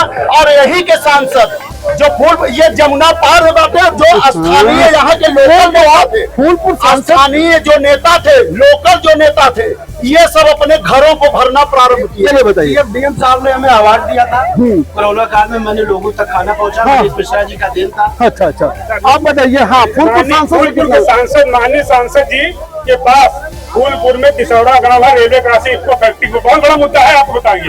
50 ग्राम पंचायत के किसान अपनी सब्जी लेके फूलपुर मंडी आते हैं, लेकिन डबल लाइन होने से रास्ता बंद हो गया। 20 ग्राम प्रधान उनके पास सांसद महोदय जो कि रेलवे बोर्ड के मेंबर हैं, आज तक जू नहीं रहेगी, अंडर पास न तो बना। आज किसान जो है, छात्र और नौजवान और हॉस्पिटल जाने के लिए 12 किलोमीटर चक्कर काट के फूलपुर से आते। उसके बाद एक पुल है, महापुल है, ढोकरी और तिसौरा के पास मेन रोड पे सिकंदरा और फूलपुर से जाकर सिकंदरा पे पुल आज तक उस पुल का नहीं बना। कम से कम 4 एक्सीडेंट नाले में गिर गए। और एक ओवर ब्रिज जो फूलपुर में बना है, आपको पता, मैं अधिवक्ता हूँ तहसील फूलपुर में। फूलपुर में ओवर ब्रिज बना है, 3 महीने में बनकर राख डाल के बना है, इसलिए 6 महीने टूटता है। 2022 के चुनाव में टूटा, 19 में बना, 22 में टूटा और फिर जर्जर हो गया है। लेकिन भाजपा के नेता और मंत्री उस पर निगाह नहीं देते, आए दिन जाम लगा रहता है। ओवर क्रॉसिंग में तिसौरा की क्रॉसिंग सबसे बताइए, फूलपुर लेकर के किसान ओवर ब्रिज पे नहीं चढ़ पाता है। वकील साहब, आपने जितना डाटा दिया है सांसद देख रही है और सब पर काम करेंगी। कभी आई नहीं, देखेंगे कहाँ से।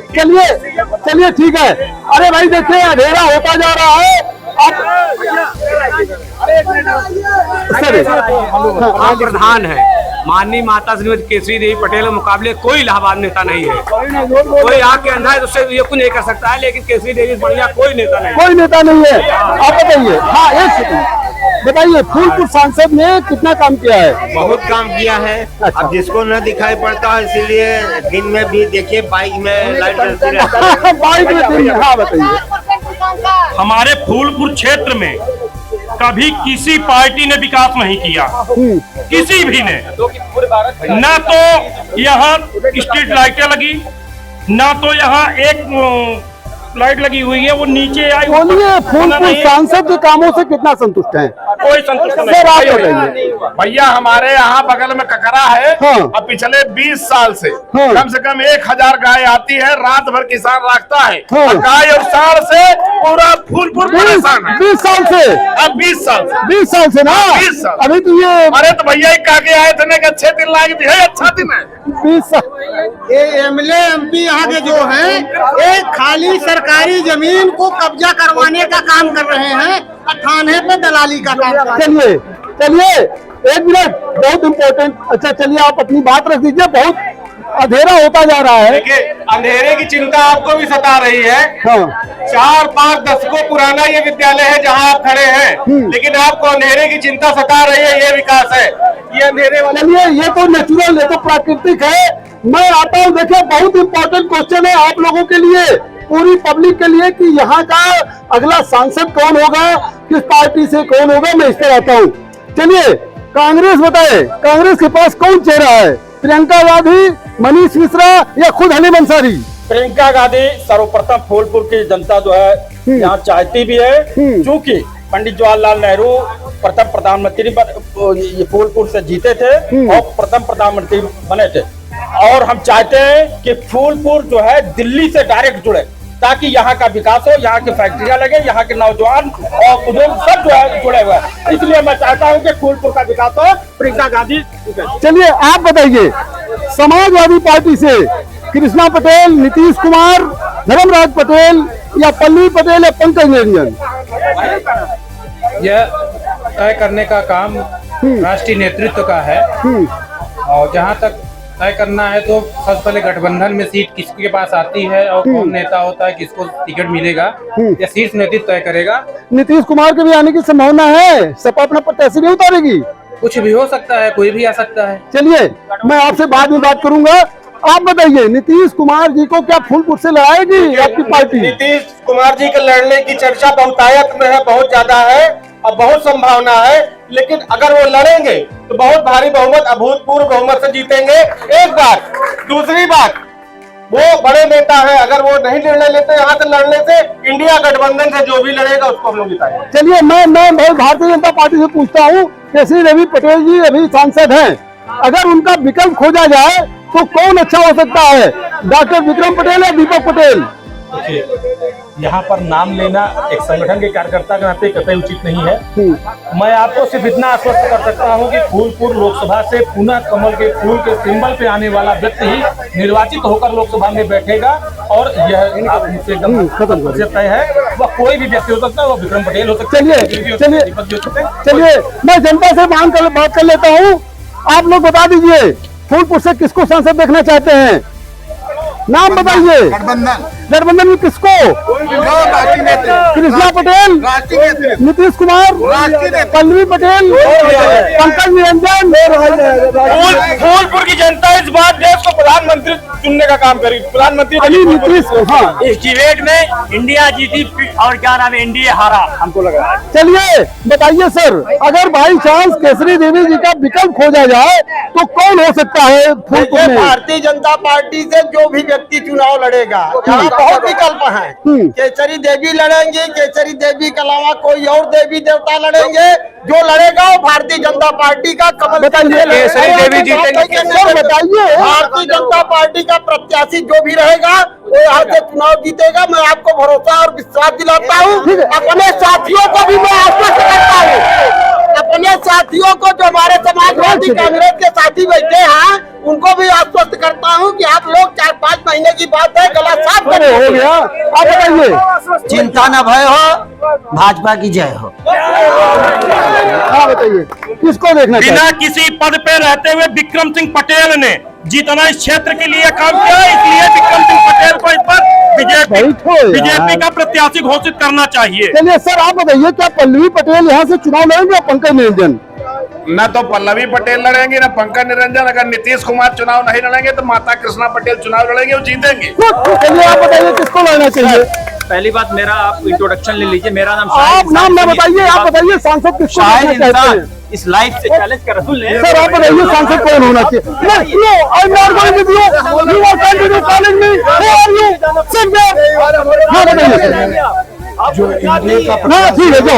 जो इंडिया की प्रत्याशी होगा वो ही जीतेगा। चलिए सर आप बताइए। हाँ जबरदस्ती वाली बात, एक लाइन दारू पीते बोलते। सर आप बताइए। 2014 से अब तक बहुत देखा, भाजपा कोई विकास फूलपुर नहीं, अब इंडिया गठबंधन से ही विकास होगा। चलिए मैं आप लोगों से सर देखिए, मैं आप लोगों से एक आखिरी सवाल पूछना चाहता हूँ। ऐसे हाथ उठा के सभी लोग जवाब देंगे। उधर से देखिए, क्या 2024 में बदलाव होगा या नहीं होगा?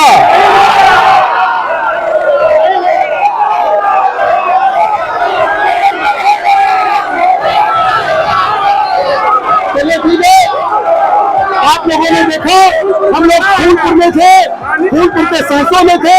अगला हमारा कार्यक्रम शहर उत्तरी में होगा और अब दीजिए एमपी पार्षद को इजाजत। आप लोग हमारे कार्यक्रम में आए, इसके लिए आपको बहुत बहुत धन्यवाद।